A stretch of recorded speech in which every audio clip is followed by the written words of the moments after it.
সুখে থাকতে ভূতই কিলই। এটি হলো জড়জগতীয় মানুষের কথাবার্তা।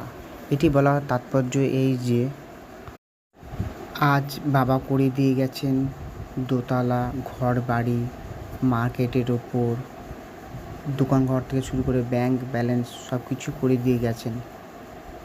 কোনোটাই অভাব নেই। অভাব হচ্ছে ইনকামের, অর্থাৎ আমি এখনও পর্যন্ত ইনকাম ঠিক মতোভাবে সেভিংস করে রাখতে পারছি না। সত্যি অনেকের হয়তো এইটাও নেই, অর্থাৎ বাবা এরম ধরনের কাজ করে গেছেন, এরম ধরনের করে দেখা যায় না। তার থেকে আমি প্রচণ্ডই সৌভাগ্যবান, যেখানে এত সুন্দর বাড়ি ঘরদুয়ার এবং মার্কেটের উপর দোকান, জড়জাগতির দিক থেকে অত্যন্তই সৌভাগ্যবানশালী একজন ব্যক্তি আমি। কিন্তু আমি হাঁটছি যে পথে, সেটা হলো ইস্কনের পথে, অর্থাৎ ভক্তি পথে।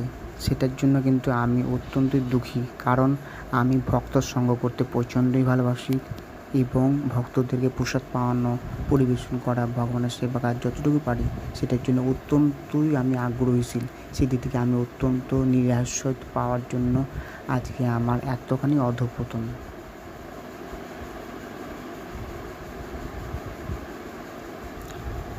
কর্মার্থী লাইনের থেকেও ভালো সঙ্গই পেয়েছি, কিন্তু আমি আমার নিজের দোষ এতটাই বাড়িয়ে ফেলেছি, যেখানে আর কোনো বৈষ্ণবের চরণে গেলে পরে আমার অপরাধ বেড়ে যাচ্ছে। এত সুন্দর ওয়াইফ পেয়েছি, এত সুন্দর একটা পুত্র সন্তান পেয়েছি ভগবানের অহেতুক কৃপাতে। আমার মতো ছেলের জন্য যথেষ্ট পরিমাণে ভগবান দিয়ে গেছেন, কিন্তু কোনো সেবা কাজ, কোনো কাজই আমি লাগিতে পারিনি।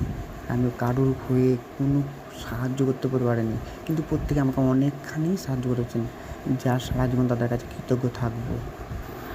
তাই পশ্চিমবঙ্গে থেকে আর নিজের আর অপরাধ না বাড়িয়ে কৃপাপূর্বক আমি এই স্থান ত্যাগ করে অন্য স্টেটে যেতে চাই, যেখানে আমি সত্যি সত্যি আমি নিজের যোগ্যতা কিছু যেন করে দেখাতে পারি এবং ভক্তি জীবনকে স্ট্রং করে আমাদের যে উদ্দেশ্য, দুজনের যে উদ্দেশ্য, সেই উদ্দেশ্য যেন আমরা সাফল্য লাভ করতে পারি।